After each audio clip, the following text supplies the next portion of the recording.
அது ஒன்றும் புதிது இல்லையே. போராடுகிற மக்களை பொய் வழக்கு போட்டு இப்போ எங்கள் ராமநாதபுரத்தில் எங்கள் கட்சி பிள்ளைகள் மேலே எல்லாம் வழக்கு, காவலர்கள் ஒவ்வொரு வீடாக சென்று அச்சுறுத்துதல், தொடர் குற்றச்செயல்களில் நாங்கள் ஈடுபடுகிறோம் என்பதுதான். தொடர் குற்றச்செயல்கள்லாம் மீனவர் படுகொலைக்கு போராடுவது, மீனவர்கள் படகை பறித்து கொண்டு செல்வதற்கு போராடுவது, இந்த மாதிரி சிக்கல்களில் அரசு கவனத்தில் கண்டுகொள்ளாத போது நாங்கள் கவனத்தை இழுப்பதற்கு, கவனத்தில் கொண்டு செல்வதற்கு நாங்கள் போராடும்போது அது குற்றச்செயலாக அதிகாரம் பார்க்குது. அதுபோல தான் நீங்கள் சொல்கிறது, அதில் போராடின எல்லாரையும் ஒரு வழக்கை போட்டு இனிமேல் போராடுங்கிற எண்ணமே வரக்கூடாது, போராடணுங்கிற எண்ணமே வராத அளவிற்கு அச்சுறுத்துவது, அது எந்த அதிகாரமும் செய்யுது. அது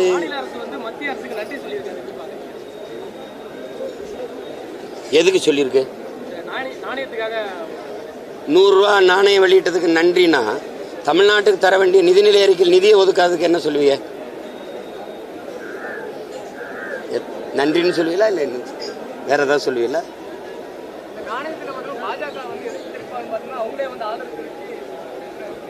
வெளியிடுறதே அவங்க தானே, வெளியிடுறதே அவங்க தானே, அவங்க எப்படி எதிர்ப்பு தெரிவிப்பாங்க?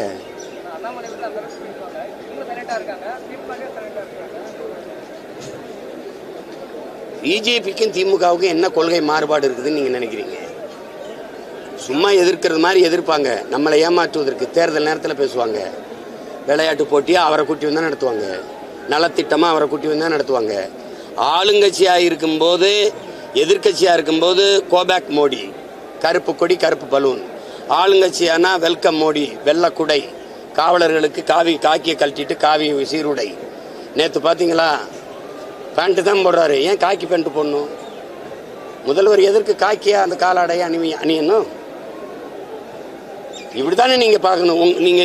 நீங்கள் திராவிட ஆட்சியாளர்கள், திராவிட மாடல் ஆட்சியாளர்கள், பெரியாரின் வழித்தோன்றர்கள், பெரியாரின் வழி நடந்தவர்கள், பகுத்தறிவு திலகங்கள். சரி, சனாதனத்தை வேற இருக்க வந்தவர்கள், சங் பரிவாரி கும்பலை விரட்ட வந்தவர்கள், பாசிசத்துக்கு எதிரானவர்கள்.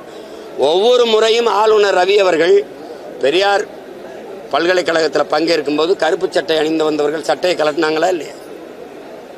இப்போ சட்டையை கலட்டினாலும் ஒருத்தன் கருப்பாகவே இருக்கான்னா என்ன தீ வச்சு கொளுத்திடுவில்ல அவனை?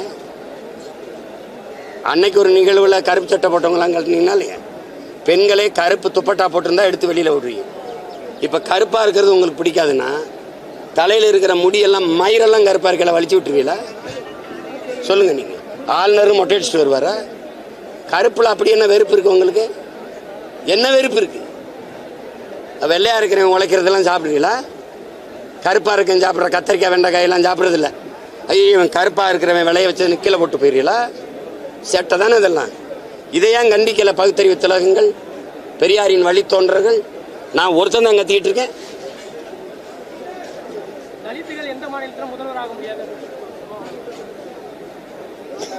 இந்த மாநிலத்திலே ஆக முடியும், நாம் தமிழர் ஆட்சிக்கு வரும்போது. வேற ஏதாவது இருக்கா?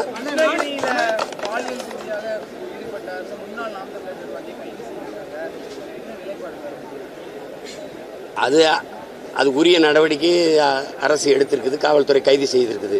அதில் ஒன்றும் கருத்து இல்லை. அது தவறு, யார் செஞ்சாலும் தவறு.